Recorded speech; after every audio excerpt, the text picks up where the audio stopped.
Hello and welcome to another episode of DAWNCast. I'm Dai Lee. Thanks for joining us. And today we've got Priscilla Koukoui, who is the founder, business owner of OviSquare. And she's an emerging tech strategist / leader, a futurist and a prototype.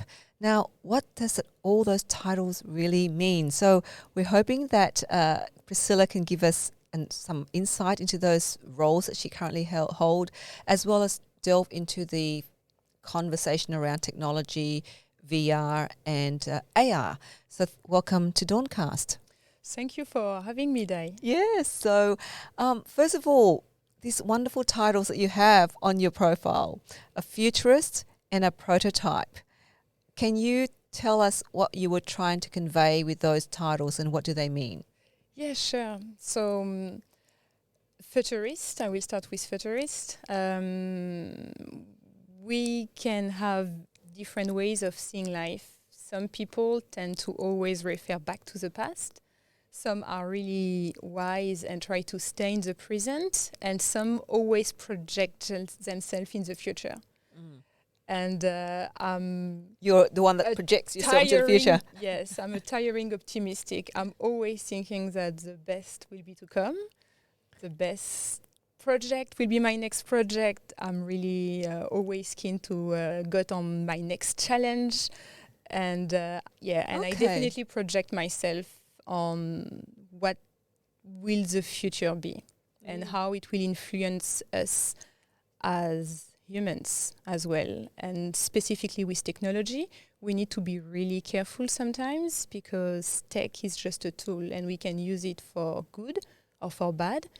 It's just a tool. And I'm really interested in how we can use the tool we have and what it means for the future and what it means for humanity as a whole, as using those kind of technologies. And is that also part of what you call a prototype? So you're interested in also developing or creating prototypes of these futures or what's going to be in the future? And the prototype part is more on my ability to always reinvent myself. So when we create a prototype in real life as a product, we always iterate and we go on the same cycle on trying to improve the product. And in my DNA, I have that ability to always reinvent myself and I always go on the same process and how I can improve and be better at what I do. And it also linked to the fact that I'm really good at starting and I love creating art, music, but I also enjoy creating companies, having ideas and executing my ideas to create.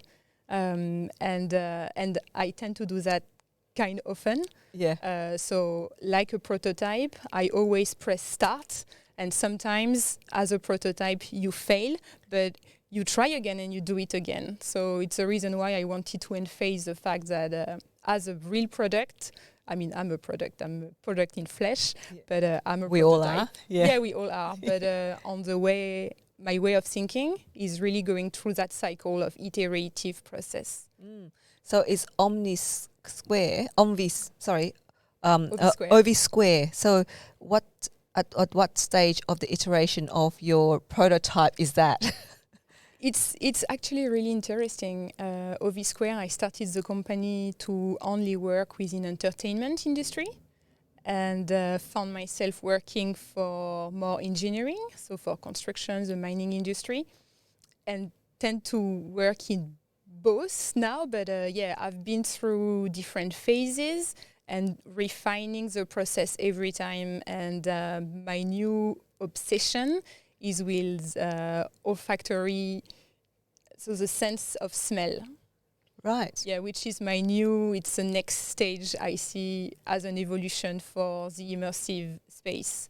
We have the visual, we have the audio, and one of the strongest sense of us as a human is actually the olfactory, the sense of smell. So I'm exploring that. All right, we will get to that in a minute. But so what did you start OviSquare with when you talk about entertainment? what was your intention around setting up that business? So I set up OviSquare because humbly I wanted to change the world. We all do. We all do. And I realized that we needed to change the narratives for humans and maybe try really early in life. So my first idea was that I would change the world using technology because it's what I do. I really enjoy working with cutting edge technologies, but to create a new narratives to make sure that the next generation would have tools to handle the modern life. So let me explain. So we have give us an example. Yeah, we have plenty of fairy tales, and we are told over and over and over again the same story. So Little Red Riding Hood. Exactly. For example, what else? Oh gosh, Snow White. Yeah, it's a great example. The Little Red Riding Hood. So, for example, I rewrote the Little Red Riding Hood. Oh, you did? Yes, I did. Oh, right. Oh, yeah. I picked that out of. But most of the fairy tales, I enjoy rewriting them. So the first version of that fairy tale was a bit of an oldish one. If you check, and it existed in kind of all culture. You have an African Red Riding Hood. You have it tends to be a world story, and it's a bit dark, like all fairy tales, and it's about rape. It's about pedophilia. The wolf having the little girl in his bed. Like it's a bit dark. So I reuse, for example, that story, which is always about a weak little girl, powerless, and I rewrite the fairy tales to make her strong. Right. And to make her living in the modern society. So, for example, when she goes through the wood to see her grandmother, I made it an urban area, urban jungle. So she starts going on that walk around the forest, but in fact she's going through, you can see some trees, and then soon it really transforms in a jungle urban area, because it's what the forest is nowadays, where you will meet the wolf. Yes. Is somewhere in the forest. I also tend to change the narratives to include everyone. So, for example, for these fairy tales and for most of the characters of the stories I write or rewrite are just female or non-binary. Yeah. So the wolf is a wolf. Mm. Who do we know is a wolf? Could be a female, could be a non-binary. It's a wolf. And I made this character a surfer. But it's the same. A surfer could be a woman, could be a man, could be vicious, could be strong, could be weak, could be as vicious as Little Red Riding Hood. So I just changed the power in the relationship inside that story, because at the end of the day, we can all, as women, as whoever we are, just be whoever. It's not because we are female that we need to be weak, or because we are a wolf that we need to be strong. And so with that, so you then take those traditional, conventional fairy tales, and then rewrite them yourself. Yeah. And then how is that into? Then you transform that into another publication, or how does it exist after you have done your creative and prototype? Yeah. What does it come up with? What's the MVP, the minimum viable product? So that stories, I made it an augmented reality experience that we presented in an art gallery. So we were just using a tablet, and we would start the experience, and you're actually walking in the shoes of the Little Red Riding Hood. So you go on your ride to meet your grandmother.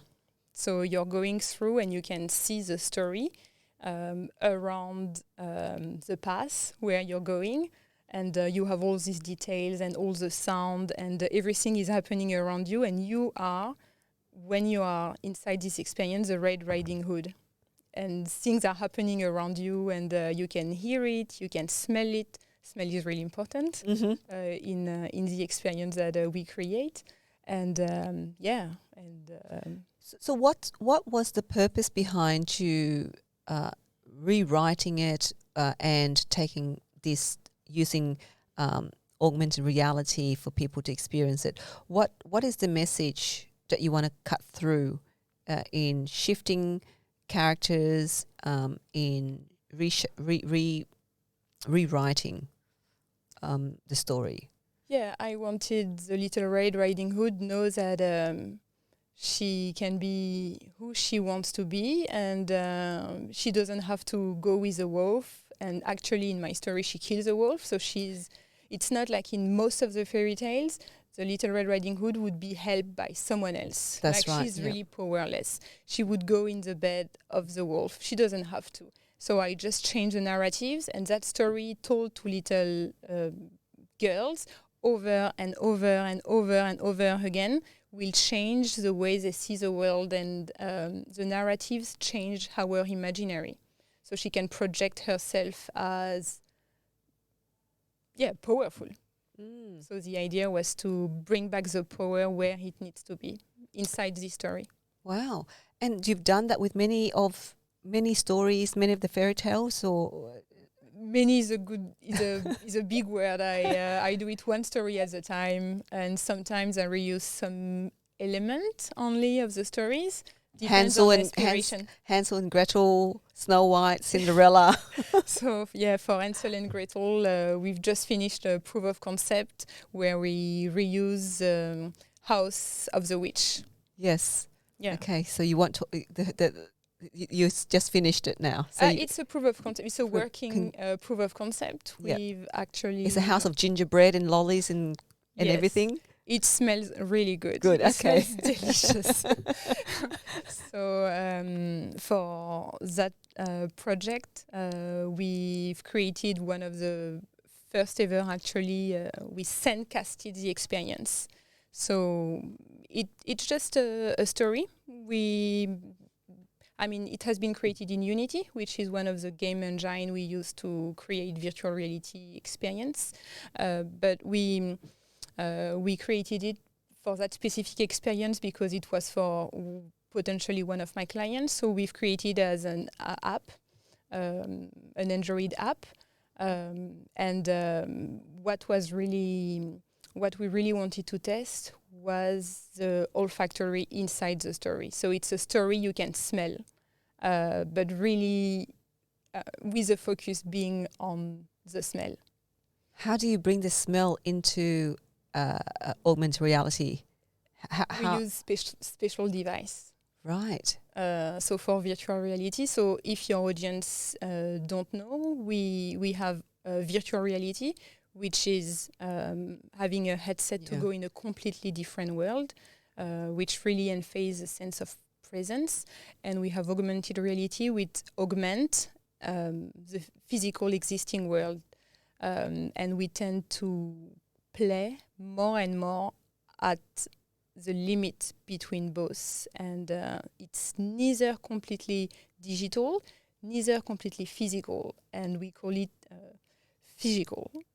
So we play with the physic existing, we play with digital, and we just augment the world, or for augmented reality, or at the limit, and we call it extended reality, which could be one or the other, or just playing at the limit. But we usually really play a lot with the visual or the audio. Yep. And we add an extra layer, an extra dimension, playing with the smell, which is the strongest, one of the strongest sense in the human body. And for that specific experience, for one of the first time ever, I think worldwide, let me know if I'm wrong, please comment, we sandcasted it. So we broadcasted scent in around 10 to 15 locations around the world. So anyone with this device, we use just the Wi-Fi to sandcast the experience. So you could watch the story, which is called The Essence of Travel, in all the different locations in the world at the same time, in real time. Wow. And you can send? you can scent and see the experience, but you could smell it. Smell it as well. Yeah. That's what I'm saying. Like, so there's a scent as Yeah. well. In Yeah, all the smell and all the blended smell that we've created. Okay. Would love to be part of that next time when you do it, so we can actually experience it. I'm working with the clients to really include multisensory experiences on the Australian market. Wow. So technology obviously is a really important factor now in this day and age, isn't it? Yeah. So how how can, obviously it's important for this generation, the next generation, to take onto consideration all of these technological devices and abilities or skills out there, or how can you say it, all the different technology offerings out there. How do we navigate through that? How can we know what's the best? You know, is augmented reality the best? Is virtual reality the best? Like, how do you know? How do you navigate all of that? So it depends on what whoever is trying to do. What do they want? A mountain is always only an obstacle if you plan to climb it. So it really depends on what we want to do at a higher level. As a human, what I think is really important is that we need to discuss what we want to do as a society. Do we want to, I don't know, what do we want to enphase? Do we want to enphase war? Or do we want to enphase collaboration? And we need to discuss on those more ethics around technology. And those needs to be open conversation. What do we want to do? And then with those values that we share, we can decide how we will use the technology. Yeah, because you mentioned earlier that it can be used for good or it can be used for evil, isn't it? I mean, technology, we should not just embrace technology because we have to, because we need to. Yeah. It has to be done, as you said, from the ethics lens, from also the good that it can do. Completely. For you, how did you get involved or grow into technology? You know, what was it that drew you into technology? Because there are not many women. I mean, we talk a lot about women in STEM. You know, science, technology, engineering, and maths. Obviously, you've got that credentials. How did you step into that? Obviously, today, in this day and age, we're trying to call more women to get involved in that space. Yeah. I got, I guess, lucky.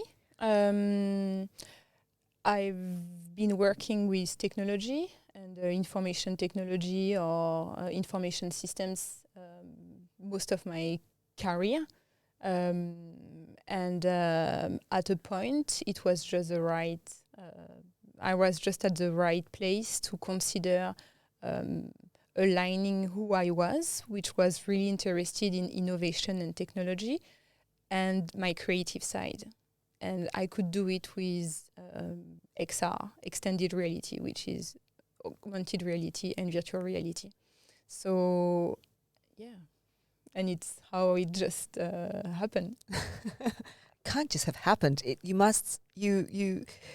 Yeah, I won't lie. I have a background, more technical background, working for IT and technology projects. So I think that it's easier somehow to get a role in tech if you have been already working in tech in the past. And I also have experiences working in project management, PMO management, portfolio management, etc., etc. So it's just I'm just at the perfect place to be able to handle multifunctional teams, to drive innovation within corporates, because I most of the time work for corporates. I don't create product for end user. I work as a B2B, business to business, and sometimes business to business to the end consumer. But most of the time I work for company to influence the change, to bring change and innovation within corporates.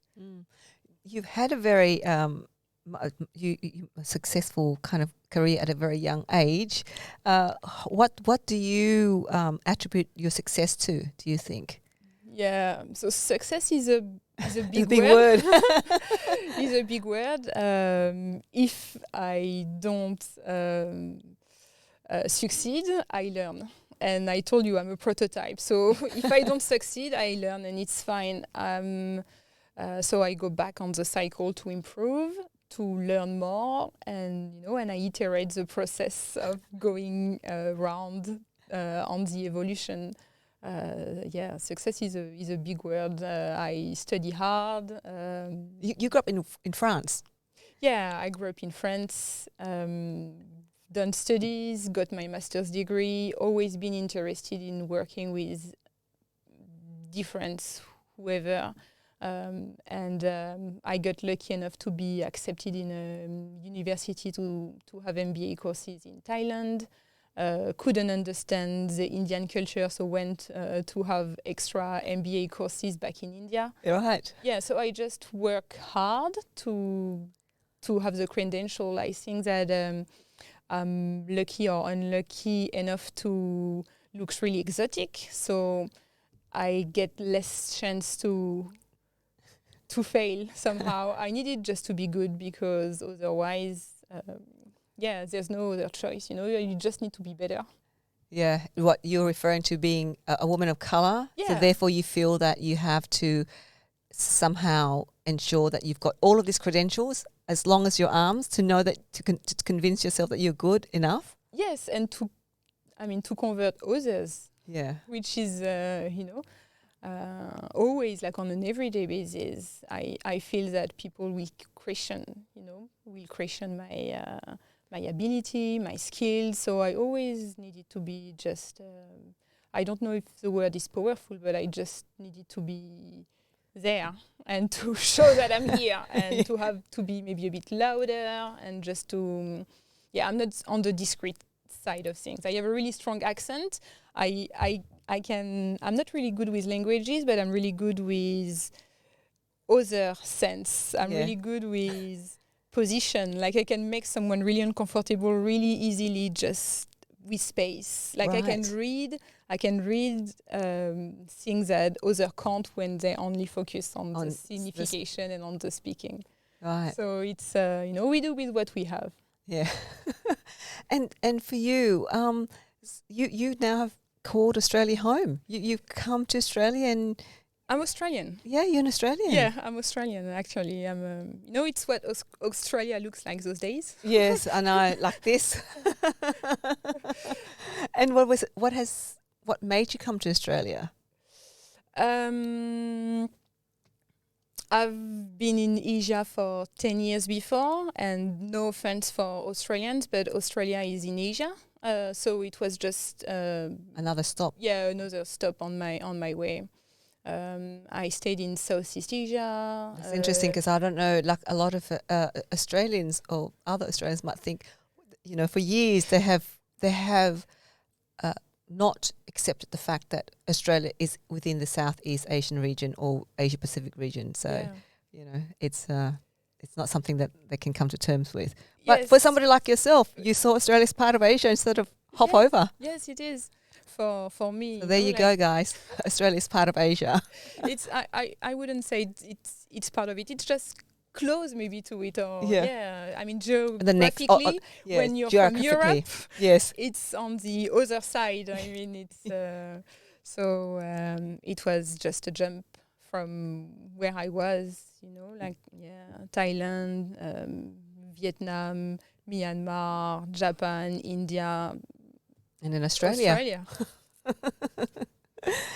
And what was it like arriving here, coming from Asia, a very obviously populated, hundreds of millions population-wise, and coming to Australia, which I'm sure you thought, look, it's another country just across from, Vietnam, Thailand or whatever, so it's part of Asia.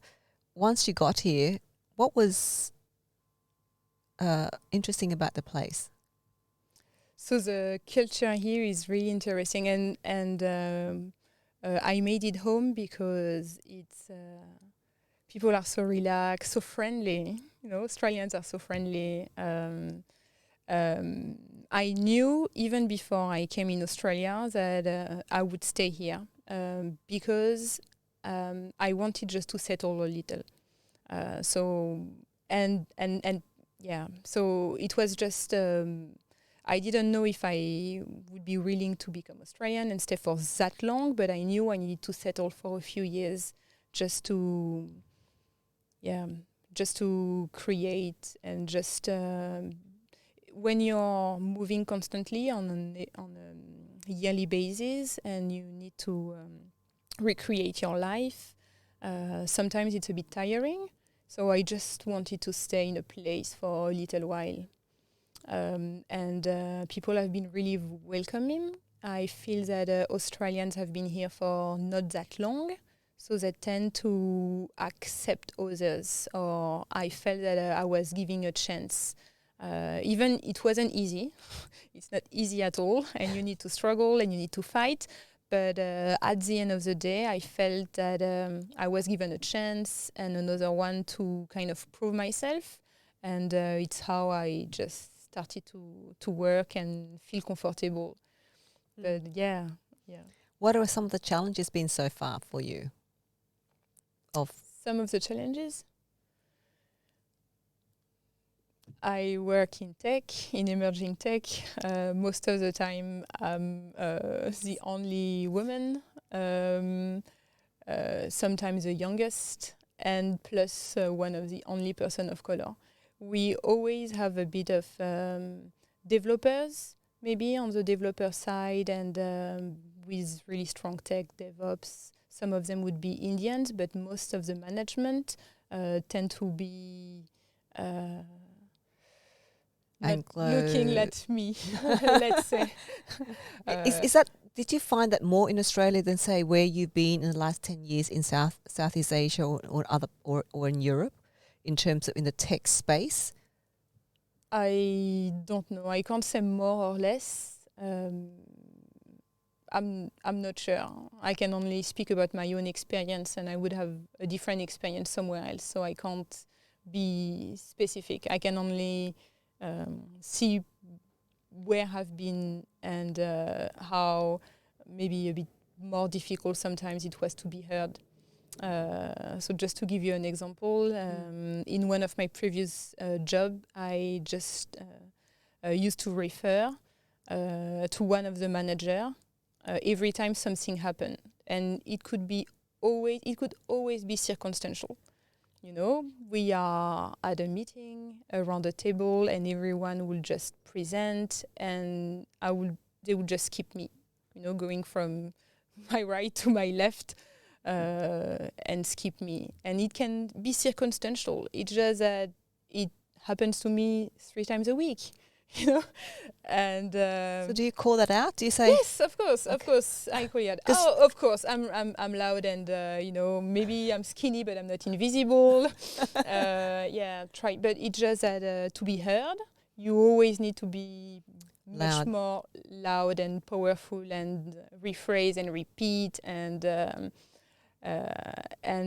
Not only I don't look, but also the way I sing tends to be really different. So, and I don't, I guess, look like what people would expect. You know, I'm not the good, I don't know, I'm not the good woman just working in tech and pretty, or, you know, and sometimes I guess that's the difference between what people expected and what I actually am. Made it even more difficult for me. Most of people would see me, for example, as a maybe black person, but I'm black and white. Yeah. You know, I'm closer from someone being adopted than a completely black person or a completely white person. And So what's your advice for women, or not just women, but even men in a position like you? Like, you're the only, if you can say the word coloured person in a meeting, in a decision making environment, and if they skip you like that, what would your advice be to them?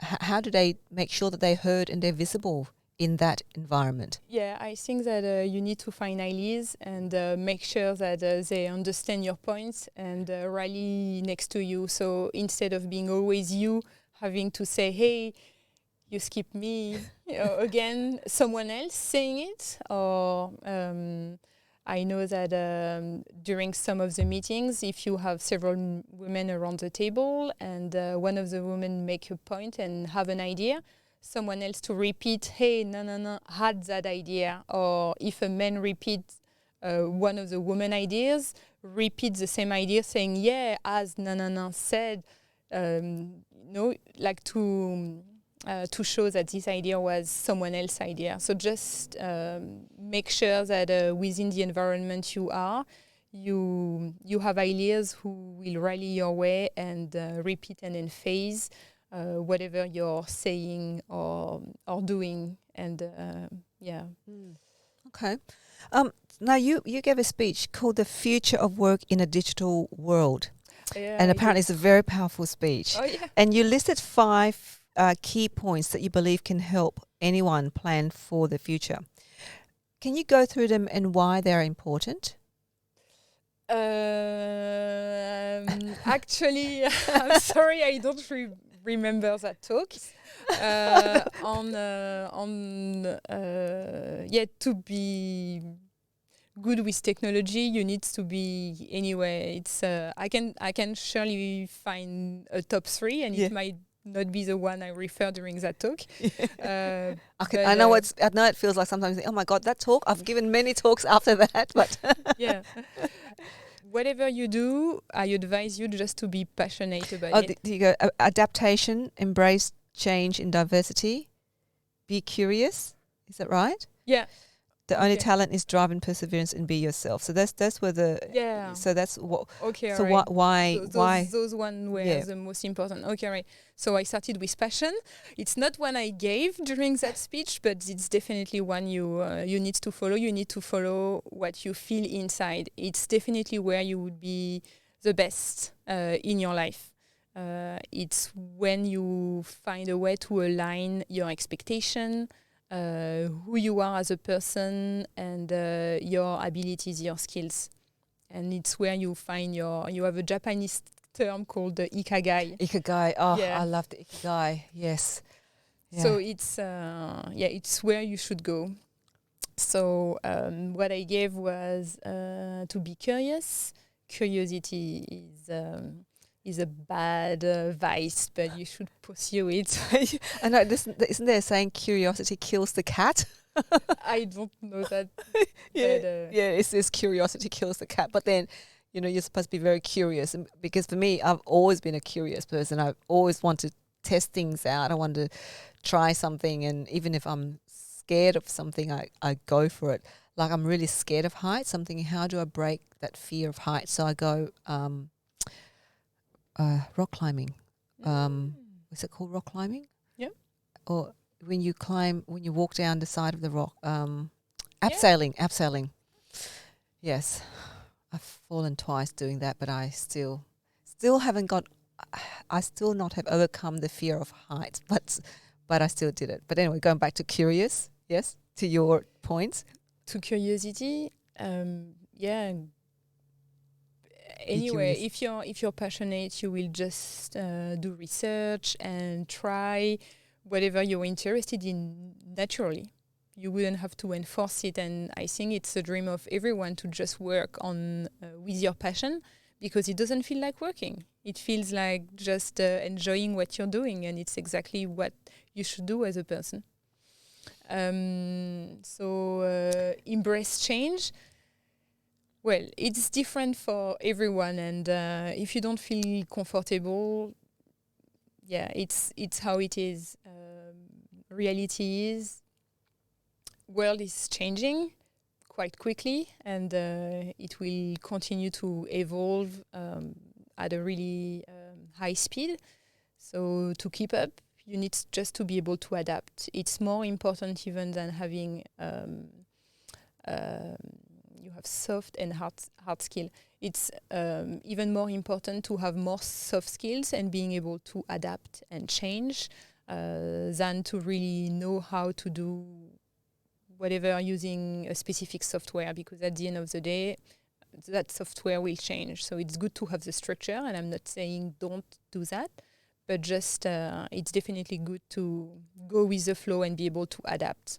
The worst sentence for a company is that we won't change because we have always done things that way.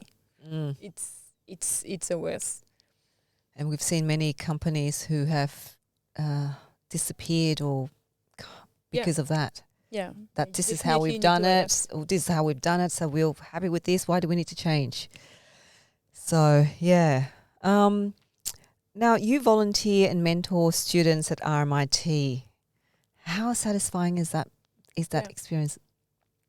So I definitely learn as much as I can, and the goal is definitely to share the knowledge. Once you got what you know, it's to share it with everyone, as many people as possible. So I've been mentor with the future skills of RMIT in VR and AR. One was their AR and VR strategies, and for AR and VR development course. It was really interesting. I enjoy just sharing the knowledge with students, and to be frank, for the development course, I also learned we were using, I don't know if I can say the word, but we were using some product from an interesting company, tech company, to create not only VR and AR environment really easily, but also chatbots, and also using machine learning to create speech to text. So you actually talk speak, and then and the text is going, or your avatar is just saying what you write. Yeah, because at the moment, on your phone, you can do that. You can, I've discovered, with your phone, you can, if you can't, of course, you can't text and drive. So now you use the feature. I don't know if people use the feature. Please don't hold your phone while you drive. But if you want to send a message, you can click on the microphone and you dictate, and then it turn into text. But the spelling mistake is just God, I can't believe it. So It's improving. It's improving. Yeah, it's improving, but just teaching it to students, you realize how easy it is for everyone now playing with tech. It's not like highly futurist. On the weekend, you can just play with machine learning and artificial intelligence to do easy things. There's workshop everywhere around the web. Wow. If you're keen to explore, you can start small and just playing with tech. If you have a mobile phone, or even, it's better to do on a PC. I won't lie, but you can definitely play with tech if you're interested. Do you see VR and AR? It's going to be increasingly part of our daily lives. So you ask the wrong person. I see it everywhere. For me, obviously, everywhere, for every vertical, for every company. It's the future. Of course. Yes. And if you need any assistance to understand, you can ask me. That's right. To implement it within your company, you don't know how to begin, ask me. Ask us. We would, it's one of the sentence. Define where you want to go, and we're here to assist, first to identify, and we just use data to drive innovation and create great product, and then great concept, and then we can deliver and execute. So digital strategy, digital transformation within corporates I see being really big. Most of the company understood during the COVID area, for example, that they need to, if they had a really strong physical presence, they need also to be online. It's a must nowadays, and it's quite good to already be online on the web, but it's another dimension to just be in a virtual environment where you can collaborate with the other, where you can train, where you can learn soft skills, how to negotiate new contracts if we speak about HR, how to build if you're within construction, how you can, and etc., like every verticals and But it's everywhere. would it take over the role of human beings, what human can play, how they can play in a workplace or in a workforce? Again, it's a tool, so you can use it for bad or for good. If you decide to use it to improve humans, to improve the way we would negotiate our contract, you're just learning how to be better as some specifics. Yeah. So it can make us better. Okay. That's definitely, from your perspective, it's better. It's not going to be... You're advocating for that. As I told you, it's a tool. You can use it for good or for less good. It depends on what's your purpose. What do you want to do with it? You can train for defense. You can train. So yeah, how would you like to use technology? And how do you want to use the convergence of technology? Because we are not anymore only created virtual environment. We are creating virtual environment in which you can interact, where we add more and more layers, where we add more and more informations, where you can measure, where you can, between 2 points, where you can, you have all the information to be able to reproduce just visually this table and to measure it, but you can have the information on where you buy it. When do you need to renew it? For how long is it warranty? And you can add all this information and connect them. So it's not only a visual tool anymore. It's really how we want to interact digitally with the physical world. And we can just recreate the physical world in a virtual space and interact with it easily. If you want to change the temperature of this room, you could do it just digitally, just moving one button on your screen. And it has to be connected to all the different... everything, yeah. I mean, now we really merge technology. It's not only using VR, it's using VR and machine learning and IoT, Internet of Things. So we don't, it's not only one thing, and it will go growing. We use more and more tools. It depends on what we want to create, and just we incorporate all the elements to create the product. So what's next for you? You're saying that you're working on a project that is going to be focusing on the smell. Yeah.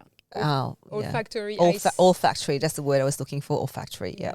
Yep. Olfactory design. I think it's really important.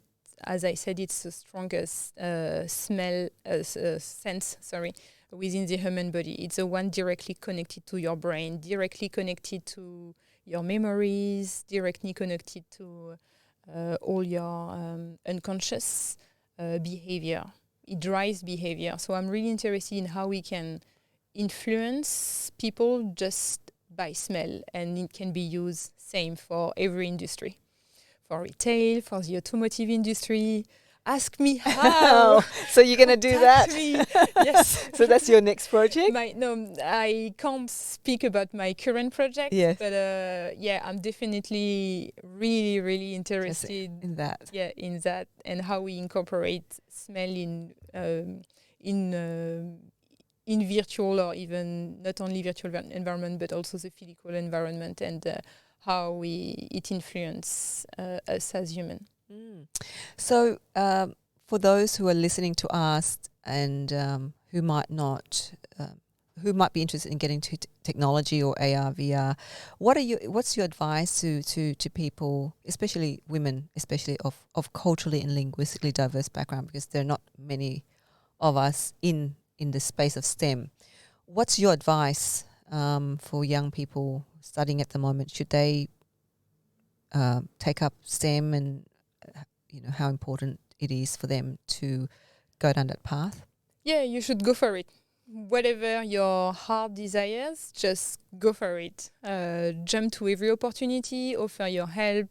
You can. I'm not a big fan of saying you can work for free, but you can definitely start working on projects for the community, for go and check some startups and offer your help. And you can just jump from one role to another, from one project to another, just gaining the skills you need to go where you need to go. So just have a plan and have a vision on where you want to be and just build a plan to go there. And it's a long-term plan. It's not like I spoke with 2 persons and it didn't work. Boo! No, you need to do it and show up and again and continue to improve. And be the prototype. Be a prototype. Yeah, and if you're young, you will find it easier than the older generation. So just reinvent yourself. Don't be afraid to reinvent yourself. And if you see an opportunity going somehow in the direction you feel like going, don't hesitate to jump for it and go step by step and improve and do it again and iterate until you get better and better. Well, thank you so much for your time and for your wisdom, Priscilla. So that was Priscilla Koukoui from OviSquare, and she's just come on board today to share with DAWNCast insight about AR, VR, and technology, and anything technology in the IoT or the Internet of Things. So we will share the links to Priscilla's work and what she's doing on our DAWNCast podcast when we release this. So in the meantime, thanks for listening, and make sure you subscribe to DAWNCast so that you can be notified for future stories like this. And if you know of somebody that you'd like to get onto DAWNCast, make sure you reach out to us as well. So that's it from me, Dai Lee. See you next time. Okay, bye.